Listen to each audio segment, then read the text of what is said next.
రెడ్డప్ప గారు, మాధవిరెడ్డి గారు చాలా టెన్షన్గా ఉన్నారు. మీరు ఇందాక నుంచి ఏం మాట్లాడాలని.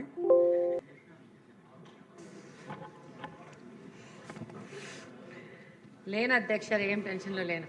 ఏదో అంత ఎగ్జామినేషన్కి వెళ్ళి ముందు టెన్షన్లా కనపడతా ఉంటే కొంచెం గవర్నర్ గారి స్పీచ్ అంటే కొంచెం బాగా ప్రిపేర్ అవ్వాలి కదా అధ్యక్ష. సొంతంగా చెప్పనీకు ఉండదు, పాయింట్స్ ఫాలో కావాలి కాబట్టి కొంచెం ప్రిపేర్ అవుతున్నాం అధ్యక్ష. థ్యాంక్ యూ అధ్యక్ష. గవర్నర్ గారి ప్రసంగంపై ధన్యవాదాలు తెలిపే తీర్మానంపై మాట్లాడే అవకాశం ఇచ్చినందుకు ముందుగా మీకు ధన్యవాదాలు తెలియజేసుకుంటున్నాను అధ్యక్ష. గవర్నర్ గారి ప్రసంగాన్ని క్షుణ్ణంగా పరిశీలించినట్లయితే మన రాష్ట్ర ప్రస్తుత పరిస్థితి, భవిష్యత్ కార్యాచరణ స్పష్టంగా కనిపిస్తున్నాయి అధ్యక్ష. రాష్ట్ర విభజన కారణంగా విభజిత ఆంధ్రప్రదేశ్లో తీవ్ర ఆర్థిక నష్టం జరిగింది. దీనివల్ల అనేక విభాగాల్లో అలాగనే మహిళల సాధికారతలో కూడా తీవ్ర విఘాతం ఏర్పడింది అధ్యక్ష.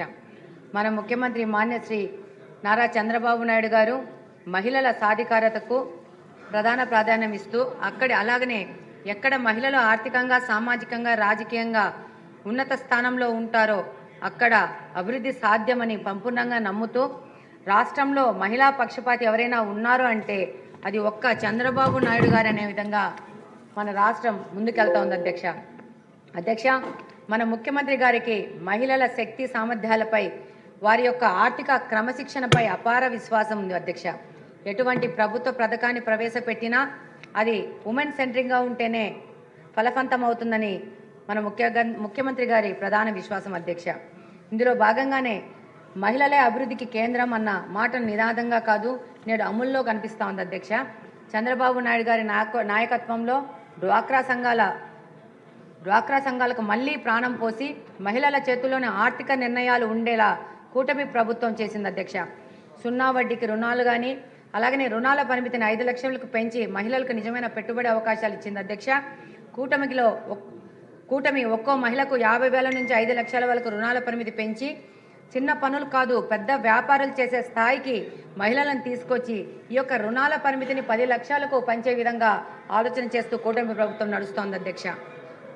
మహిళలు కేవలం స్వయం ఉపాధి కాదు, పరిశ్రమలు పెట్టే పారిశ్రామికవేత్తలుగా ఎదగాలనేది కూటమి ఆలోచన అధ్యక్ష. పెట్టుబడి రాయితీని 35% నుంచి 40%కి,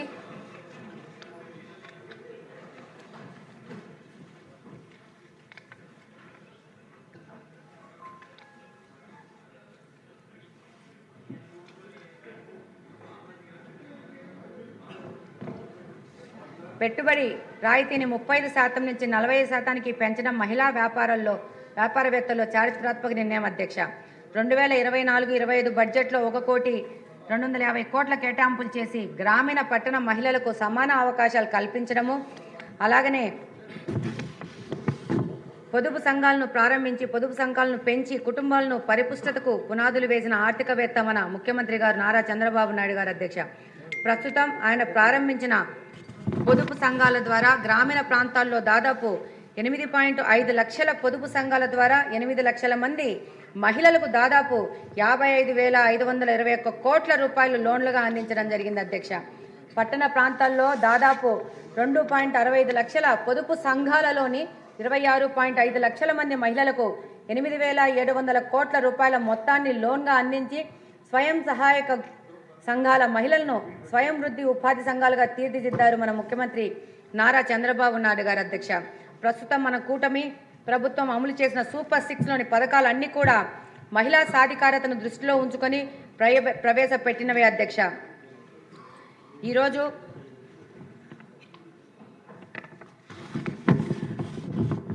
అలాగనే SC/ST మహిళలకు వడ్డీ లేని రుణాలనిచ్చి నిజమైన ఆర్థిక భరోసాను కల్పించి మహిళల భద్రత విషయంలో కఠినంగా వ్యవహరించి నేరాలు, వరకట్నాలు, మరణాలు తగ్గేలా పాలనలో మార్పు తీసుకొచ్చారు అధ్యక్ష. పోక్సో కేసుల్లో నిందితులకు కఠినమైన శిక్షలు ఇవ్వడం, బాలికలకు భద్రత కల్పించడం, మహిళలు బాలికల్లో ధైర్యం పెంచేందుకు స్వీయ రక్షణ శిక్షణలు పెద్దపీట వేయడం, వేలాది పాఠశాలలు, కళాశాలలో శిక్షణలు ఇచ్చి శక్తి వారియర్స్ను తయారు చేయడం, ప్రతి నియోజకవర్గంలో జెండర్ రిసోర్సెస్ సెంటర్లను పెట్టి బాధితులకు కౌన్సిలింగ్, చట్ట సహాయం, అవసరమైతే వసతి కూడా కల్పించడం, ఉద్యోగ ప్రవేశాలు ICC ఏర్పాటు చేసి మహిళలకు సురక్షిత పని వాతావరణం ఇవ్వడం, అంగన్వాడీలు, ఆశా వర్కర్లకు గ్రాట్యుటీ మరియు అమలు చేసి మహిళా ఉద్యోగులకు రాష్ట్రంలోని ప్రతి మహిళకు సంవత్సరానికి 3 ఉచిత గ్యాస్ సిలిండర్లు ఇచ్చే విధంగా ముందుకెళ్తున్నారు అధ్యక్ష.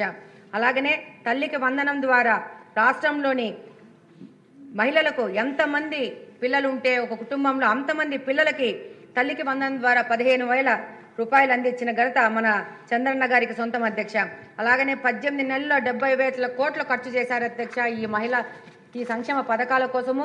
అలాగనే దీంతో పాటు ఆగస్టు 15వ తేదీ ఎంతో గొప్పగా ప్రారంభించిన మహిళల కోసం ప్రారంభించిన స్త్రీ శక్తి పథకం ద్వారా ఆర్టీసీ బస్సులో ఉచిత ప్రయాణం సౌకర్యం కల్పించడం మహిళా సాధికారతకు దిశగా ఒక అద్భుతమైన ప్రయత్నం అధ్యక్ష.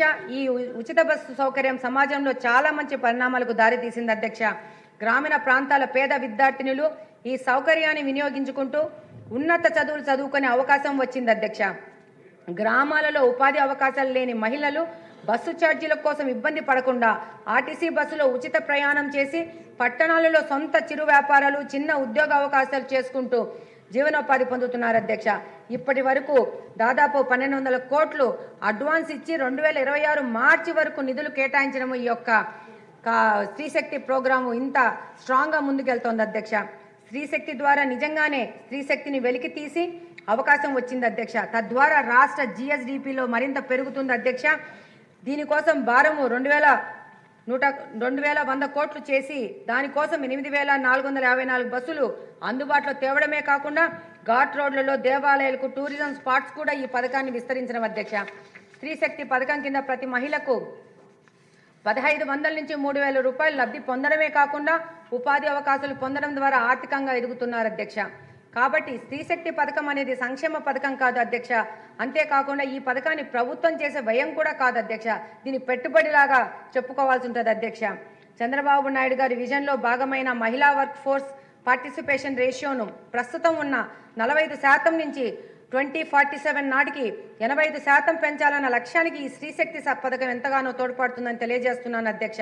వితంతు ఒంటరి మహిళ విద్యార్థి పింఛన్లు తీసుకునే వారిలో కూడా ఎక్కువ మంది మహిళలే ఉండడము గమనార్హం అధ్యక్ష.